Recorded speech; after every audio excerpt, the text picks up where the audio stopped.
Welcome to the Story Learning Podcast, regular doses of language learning tips and motivation to help you become fluent in any language. With me, Olly Richards. For language programs, books, free resources, and much more, visit StoryLearning.com. Good morning, everybody. Welcome back to the podcast. Very happy to have you here. If you're new here and you've just recently discovered the podcast, then welcome. Consider this your new language learning home on the virtual airwaves. I do my best to give you as much motivation and ideas for becoming a better learner as I can every single week.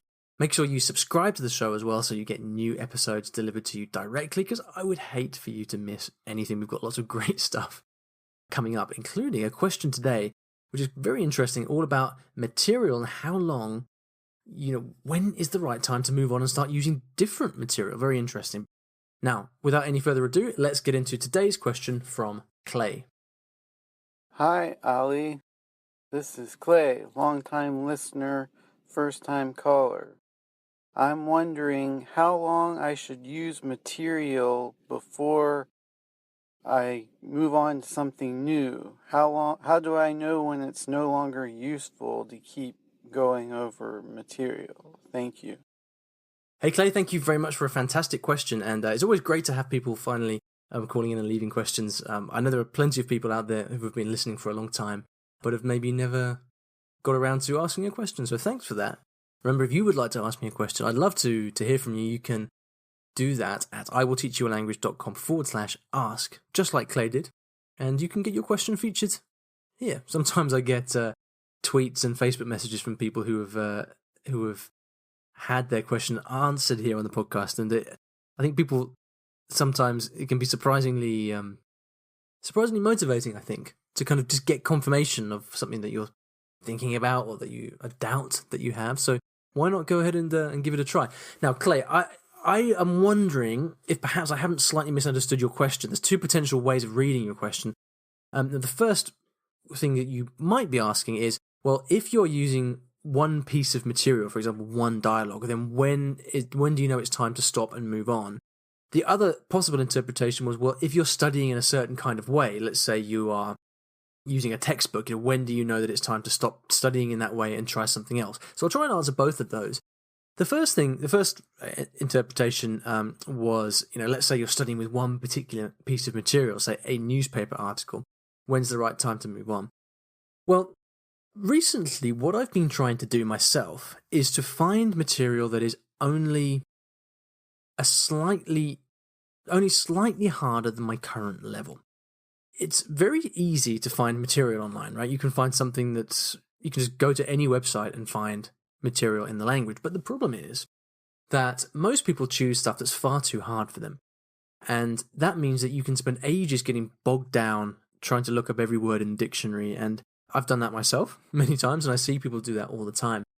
And that is, I don't think really that we want to be studying with stuff that's so hard it takes us days and days and days to just process and understand. When I've done that in the past, I found myself overwhelmed, and usually I'm just so relieved to move on from the damn thing that I don't actually learn much from it. When we're studying with any kind of material, we want to be able to learn and take away really tangible things from that material. That's where the big benefits are from, because let's say that you have you're looking for something with 98% comprehension, so that you already understand, say, 98% of the stuff that's there. Well, that means, if my maths is correct, that 1 in every 50 words will be unknown. So you're reading something, and then only 1 out of every 50 words is unknown. Now that for me is ideal, an ideal place to kind of pitch your learning material. Because what that means is all of the context around that new word can help you understand it with a great deal of depth. So I would much rather find material that is at that level and get through lots of it, because I think I'm going to learn the stuff much more thoroughly. If you do what I used to do when I was in Japan, sometimes I'd get a newspaper article and spend like a week trying to understand it. There's just so much in there that you don't know what you take away. So my sort of general thoughts on that particular question is that, well, if you've chosen material that's really at a good level for you, where there's only a few things that you don't understand, then you shouldn't need to take that much time on it. I mean, 1 or 2 days or 1 or 2 study sessions looking at it, and then maybe extracting the vocabulary and like spending time with that, maybe putting it into your flashcards if you do that, or finding ways to learn that vocabulary like that. If you're doing it at that level, you shouldn't need much more time than that.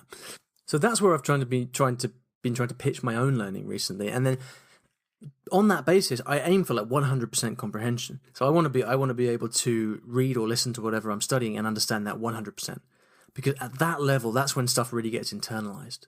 Okay, now, if your question was not that, if your question was actually, well, how do I know, when should I start using a different kind of material?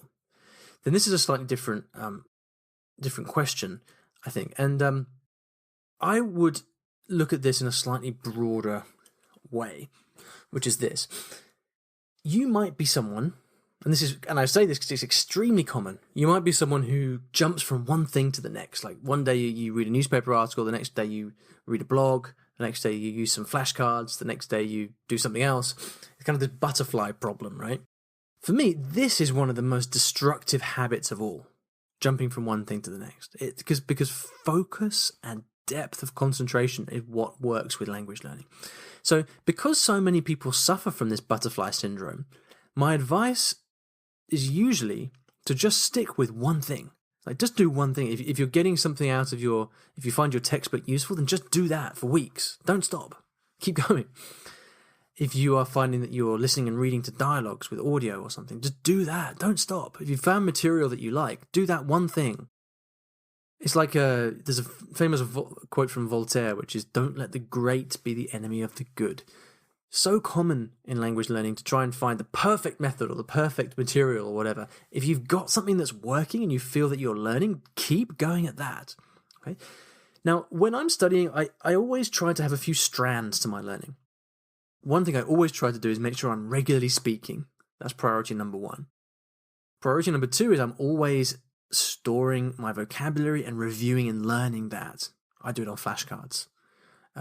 So that's the other thing I'm doing. And then, so the third strand to my learning, if you like, is study time. And I have study time every single day. So when you look at it in the round, the study time is only one part of your language learning endeavors. Okay.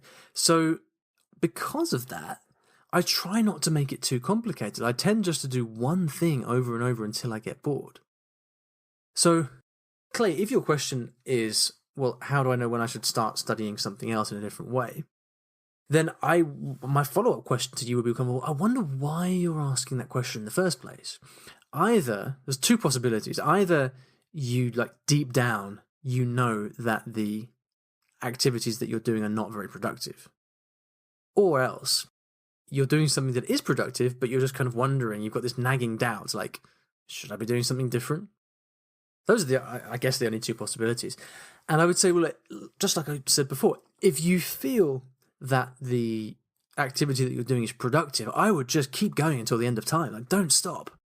Because it's only one part of the whole language learning. But if it's productive, then you've got something good going on. Most people study languages and they waste their time. They do stuff that just doesn't help. It's not helping in any way improve grow your vocabulary, improve your fluency. They're just wasting time watching YouTube videos or using Duolingo or whatever. Apologies to Duolingo fans out there. But so that's why I say, if you've got something that you like, keep going, because inevitably you will lose motivation at some point.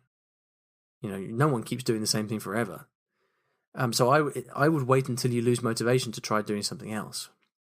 I tend to find that a period of about 3 weeks is my kind of long-term attention span for one kind of material. And I'll mention some more thoughts on that a little bit later. If, on the other hand, you feel that the thing that you're doing is not very productive, maybe you're kind of using a textbook and it's too hard for you or it's too easy for you, then just stop straight away and try something else. Move on to something totally different. Try to find that one thing that is useful for you. I think sometimes what's behind this butterfly syndrome is what's sometimes known as FOMO, so fear of missing out. You think like, I'm studying my textbook, I'm missing out on all this kind of sexy online stuff, all these YouTube videos or online courses or whatever. But, again, it's depth of concentration, depth of focus. Providing that in the language you're learning, you are speaking, you're actively growing your vocabulary, and you're doing other holistic activities, you won't be missing out on anything. So, I hope in some part of that answer, I've answered your question, Clay. Perhaps you could go and let me know in the show notes if I've actually hit the nail on the head or if I've totally screwed that one up. The URL for this, so you can put me in my place, it will be iwillteachyoualanguage.com/episode 155. If you would like to ask me a question, then as I said earlier, please do. Love getting them. You can go to iwillteachyoualanguage.com/ask for that. Now, a few moments ago, I mentioned the period of 3 weeks. And the resource I would like to give you in this episode on the topic of the show is an article I wrote, which is all about a concept that I call sprints. And I've mentioned this before, not recently though. And sprints is the way that I look at a period of time when I'm studying that tends to be about 3 weeks. And when I tend to go very deep on one thing, and it can be anything from watching TV to studying grammar, whatever. I would really encourage you to go and read this article because it might give you a very different perspective on the way you're studying, especially if you are one of those language butterflies. So if you'd like to read that article, I've put a link in the show notes. You can find that at iwillteachyoualanguage.com/episode 155. Definitely go and read that article. Please leave a comment and let me know what you think. Thank you, Clay, for your question. Thank you for listening, and I'll see you in the next episode of the podcast. Take care.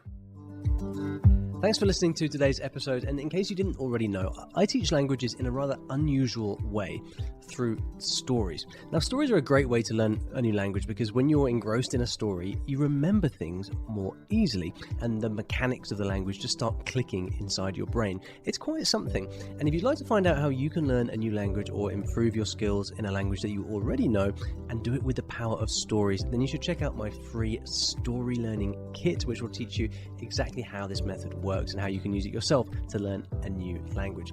Visit storylearning.com/podkit, that's PODKIT, to get free access.